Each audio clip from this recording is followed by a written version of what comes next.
Torno aí da decisão do ministro Cássio Nunes Marques devolver o mandato ao deputado estadual Fernando Francischini, já empossado não se sabe por quanto tempo. Nesse momento, o processo segue parado, como registramos aqui já no RIC Notícias Dia Paraná. Teve vista do ministro André Mendonça, Carmen Lúcia e Edson Fachin já tinham votado aí pela cassação do deputado paranaense. E o que se viu até agora expõe exatamente um racha no Supremo Tribunal Federal. Por isso, a gente vem agora com justamente a análise do nosso comentarista Mark Souza. Mark, bom dia para você. Que situação, hein? Oi, Rafaela Moron, bom dia para você, bom dia, Guilherme Rivaroli, prazer estar aqui no RN Dia. Que situação complexa, né? Ninguém sabe o que dizer na verdade. O trabalho do analista está cada vez pior, né, Rivaroli? A gente não sabe nem direito para onde apontar, porque não há, a princípio, nenhum respeitado, não há nada que a gente possa se basear para analisar o futuro, né? O que a gente faz aqui é um exercício de futurologia, né? Um bolão para saber como cada ministro vai votar. O que temos agora, então, são 2 recursos em julgamento. A questão do plenário já foi esvaziada, pelo menos momentaneamente, já que o André Mendonça, o ministro André Mendonça, pediu vistas desse recurso dos deputados aqui do Paraná que questionavam lá essa volta de Francischini. Esse pedido de vistas é importante porque nos dá aí uma prévia, um spoiler de como André Mendonça deve se comportar logo mais na sessão da segunda turma do Supremo Tribunal Federal. Aí estamos falando de outro recurso, dessa vez de um recurso de Francischini, né, que conseguiu aí tentar uma confirmação da liminar. Para o ouvinte entender, essa liminar que deu o cargo de novo a Francischini e os outros 3 deputados é uma liminar. No direito se chama isso de decisão precária, né? Ela é monocrática, de uma pessoa só. Então, a intenção agora é que a turma que analisa esse tipo de recurso, né, que é o fórum adequado para analisar esse discurso, se reúna e tome uma decisão. Aí a liminar, Rivaroli e Rafaela, deixa de ser liminar e passa a ser uma decisão consolidada, né? Um pouco mais consolidada, pelo menos, do Supremo Tribunal Federal. E esse é o desafio do Francischini. Ele conta lá que na turma, que só tem 5 membros, ele consiga 3 votos, a maioria simples vence, e que com isso ele consiga aí um pouco mais de tempo no mandato. Por que eu digo tempo? Porque o processo continuará seguindo. Só que aí, no trâmite normal, ele deve demorar um pouco para tramitar e ele pode conseguir terminar o mandato, que é o que ele quer minimamente. Agora, Mark, essa instabilidade aqui nos chama a atenção, né? Nós poderíamos ter hoje, ao mesmo tempo, 2 decisões sobre o mesmo caso, com objetos diferentes sendo tomada ao mesmo tempo. E aí, meu amigo, o que fazer nessa hora? 2 liminares, seria uma liminar caçando a outra, né? Uma questão que é uma loucura, né? Isso na história do próprio Supremo Tribunal Federal, mesmo com essa loucura toda, Rivaroli, não é normal. Agora, a imprensa divulgou aí que a Carmen Lúcia pode dar uma nova decisão liminar. Eu confesso, Rivaroli, que eu não acredito que ela faça isso, não pelo menos antes da decisão da segunda turma.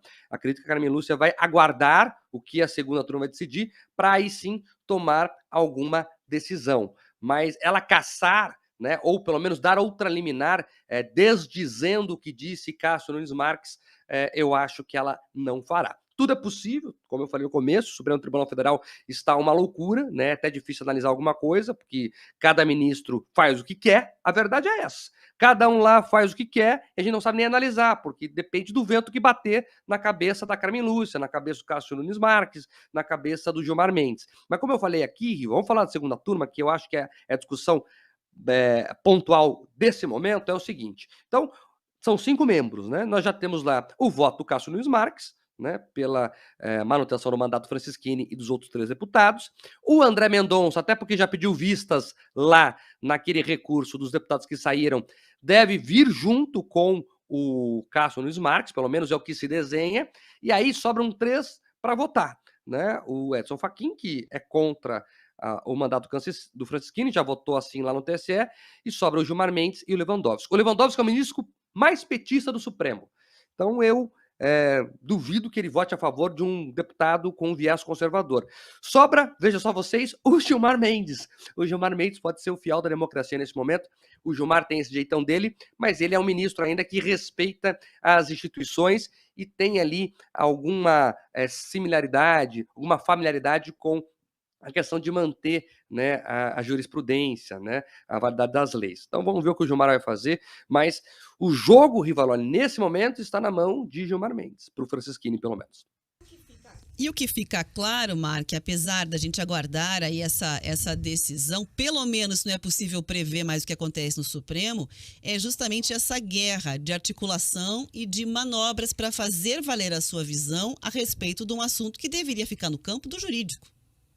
Eu ia mostrar a Rafaela com Rivaroli. Rafaela Moron, você foi no ponto. Esse é o ponto. O que se percebe é o seguinte: as decisões lá são extremamente políticas. Não deveria ser assim. Eles usam as questões jurídicas, apenas para validar as posições políticas que tomam. É claro que o Supremo Tribunal Federal também é uma corte política. Óbvio, é óbvio. São indicados pelo sistema político. Agora, veja, o que tem que valer mais lá é a técnica, é a questão jurídica, mas não é o que nós vemos, né? Eles tomam as decisões políticas e aí usam os argumentos jurídicos só para validá-las. É um momento triste do Supremo Tribunal Federal, viu? Eu sempre reforço o seguinte: o Supremo Tribunal Federal, enquanto instituição, é importantíssimo. O problema é que alguns membros do Supremo Tribunal Federal não tem tamanho para estar lá nesse momento. Talvez seja a pior formação da história do Supremo. Nós vemos lá o inquérito sem pé nem cabeça do Alexandre de Moraes, que prende quem quer, que censura jornal, que faz o que quer, que não termina nunca, né? Ele é vítima, ele é julgador, ele é o investigador, tudo junto ao mesmo tempo, né? Daí nós olhamos lá para o Dias Toffoli com um monte de denúncia de corrupção nas costas dele, só 3 delações premiadas citam que ele teria recebido dinheiro ilegalmente, e agora essa confusão da Carmen Lúcia, do Cássio Nunes Marques, cada um puxando para um lado. Então, ou seja, a gente olha para lá e não vê segurança. O Supremo Tribunal Federal deveria dar segurança jurídica, ele serve para isso. O judiciário, ele tem que ser um pacificador social, não numa fonte de problemas, de caos, de turbulência, que é o que nós vemos isso hoje. Sabe, Rafa, Riva, faz um teste, você que tem tempo aí. Abre um jornal americano, qualquer um, Times. Abre depois o jornal inglês, qualquer um. Abre um alemão, abre um francês, pega o Le Monde. Você não vai encontrar na primeira página nenhuma notícia sobre as Supremas Cortes desses países. Não vai, desafio. Não, na primeira página, não. Porque lá as manchetes não vêm do judiciário. O judiciário não tem que ser pauta todo dia. E aqui, Riva, todo dia nós temos uma manchete do judiciário, pelo menos uma do Supremo. É isso, né? A gente não consegue mais entender, é a última palavra em Constituição, o Supremo Tribunal Federal. É um Supremo que deveria se reunir como o americano se reúne 10, 12 vezes no ano, toma a decisão e acabou. É o limite máximo da interpretação jurídica de qualquer país, e aqui no Brasil a gente vê, e isso me irrita, Mark, eu tenho falado aqui, a Rafa sabe disso algumas vezes, juiz não tem que dar entrevista. Ele não tem que falar o que ele pensa de nada. O juiz fala nos autos do processo. É um egocentrismo, é um outro nível de poder, de classismo social em que eles querem aparecer. Eles querem ser mais notícia do que a própria avaliação que eles deveriam fazer jurídica. E isso está levando o STF para essa situação que nós estamos vivendo hoje, hein, Mark? Perfeito, Rivaroli. O que você está falando, inclusive, é a lei. A lei orgânica da magistratura diz que o juiz tem que se preservar, ele não pode ficar dando entrevista toda hora. E aí a gente vê um festival de lives, né? Um festival de entrevistas, né? É um absurdo o que acontece. E aí, né, essa questão social fica mais alvoroçada, né? Porque eles ficam dando opiniões. Você vê aí ministros adiantando voto em live. Isso é crime. Isso não pode. Qual que é a segurança jurídica que você tem de um juiz que adianta voto em live? Então, é lamentável, viu, Rivaroli? Aquela piada velha, né? Que tem ministro supremo que abre a geladeira à noite em casa, vê a luz e já dá entrevista ali mesmo, que acha que é uma câmera. Tá desse jeito o troço. Isso é lamentável, porque a gente não tem segurança jurídica. E a gente percebe também, né, que os prazos correm no judiciário de acordo com a cara do freguês. Vamos ver aqui em Curitiba. Você pode gostar ou não do Éder Borges, mas o processo dele correu na velocidade da luz, tanto na mesa da Câmara quanto no judiciário. Em 5, 6 dias resolveram tudo, já tem outro no lugar. Agora temos lá o vereador do PT, o Renato Freitas, que a justiça está enrolando para dar decisão. Queriam a sindicância. Pois bem, a sindicância deu o relatório final. Agora querem mais não sei o quê, mandaram um monte de pergunta para a Câmara e ficam empurrando com a barriga. Então, você vê ali, e eu não estou falando que está certo de um lado ou errado do outro, estou falando assim, a diferença de tratamento para situações parecidas, cassações de parlamentares municipais. Então, a gente vê que tem diferença e as pessoas começam a questionar isso. Isso não é teoria da conspiração, são fatos que estão aí e as pessoas começam a questionar. E aí o judiciário fica bravo, Rivaroli. Vocês ficam criticando o judiciário tem que se ajudar. Porque aí desse jeito não vai. Não tem se ajudado, né? Não tem se ajudado e já não é de hoje. É absolutamente lamentável o que a gente está vendo acontecer. Quanto mais juiz fala fora dos autos do processo, pior fica. Juiz fala com a caneta. Juiz, você não tem nem que saber como é que é a voz de um juiz, você tem que saber como ele caneteia. Max Souza, tem passagem livre sempre aqui no nosso RIC Notícias Dia Paraná. Pode voltar sempre. Um abraço, até lá. Valeu, Riva. Tchau, Rafa. Tô por aqui. Me chama que eu venho. Um abraço. É isso aí, 11h55.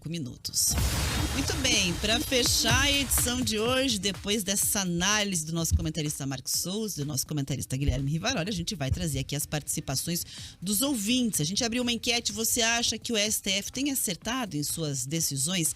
76% dos participantes responderam que não e 24% responderam que sim. Eu vou chamar uma mensagem de áudio que um ouvinte enviou para a gente aqui, trazendo a opinião dele sobre isso. Bom dia, Jovem Pan. Bom dia, jovens. Minha opinião sobre o STF é que ele está passando do limite. Eu acho que ele está fora do quadro que ele deveria estar trabalhando. Ele não espera sair o resultado, ele não espera a vontade popular. Eles querem que eles seja soberano a tudo. É o que eles acham e é o que eles pensam. É a minha opinião e eu exijo que eles respeitem também.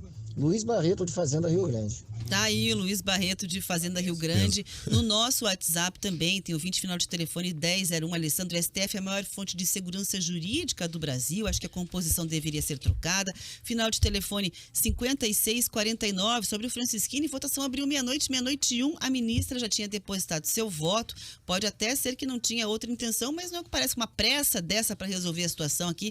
Mandou o Francisco Silva. Não só ela, o Fachin também, mas já se sabia, obviamente, que ia ter esse julgamento. Né? E ela já era relatora do caso, não ficou sabendo disso ontem de tarde. Já estava pronto o voto. Isso, então ela já sabia o que pensava, tinha um embasamento. Sim. Muita gente participando na live ali, o César, o Carroça Velha, a Fernanda Martins, gente nova também chegando para participar.